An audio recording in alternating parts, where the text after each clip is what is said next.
Iraq. More specifically, Baghdad.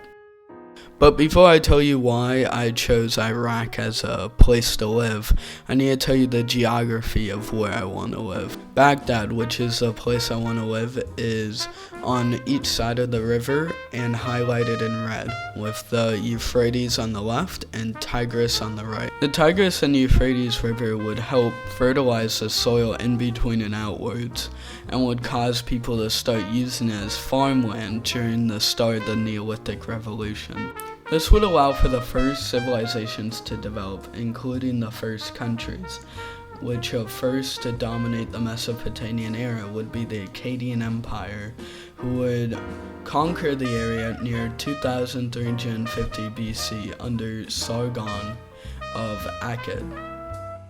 However, near 900 BC, the Assyrian Empire would rise up and rule the area until 612 BC.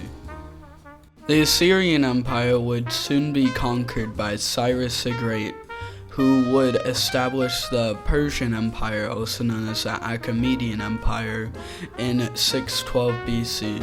The Persian Empire would eventually be conquered by Alexander the Great in 330 BC, where Alexander the Great led a series of 10-year campaigns in order to conquer the Persian Empire. After his death, his lands were divvied up by his generals, in which the Seleucid Empire would rise up in the old Persian Empire's area. The Seleucid Empire would fall to the Parthian Empire in 147 BC due to a rebellion that happened in 247 BC, and would eventually be swallowed up by the Roman Empire much later. In 224 AD, the Parthian Empire would fall to another rebellion held by the Sassanids family, who revolted against the Parthian Empire. This would help create the Sassanid Empire that would last until the 7th century. The Sassanid Empire would eventually fall in the 7th century AD due to many Muslim invasions. These conquests would come from the Rashidun Caliphate. The Ottoman Empire would conquer the Mesopotamian era in the mid-16th century, and this would last until after World War I, where the British would take control of Mesopotamia, turning it into modern-day Iraq.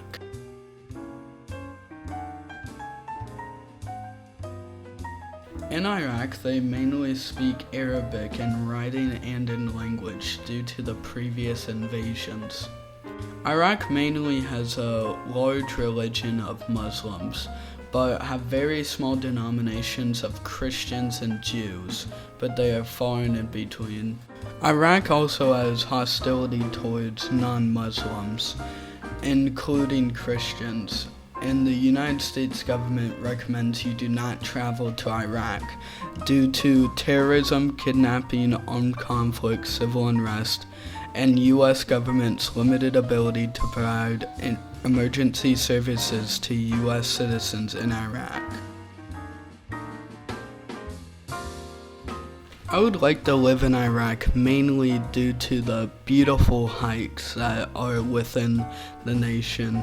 As you can see, there are gorgeous views of mountain ranges and various rock formations.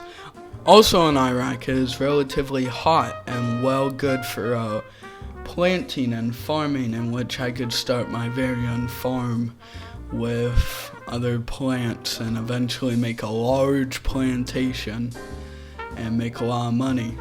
Thank you for watching.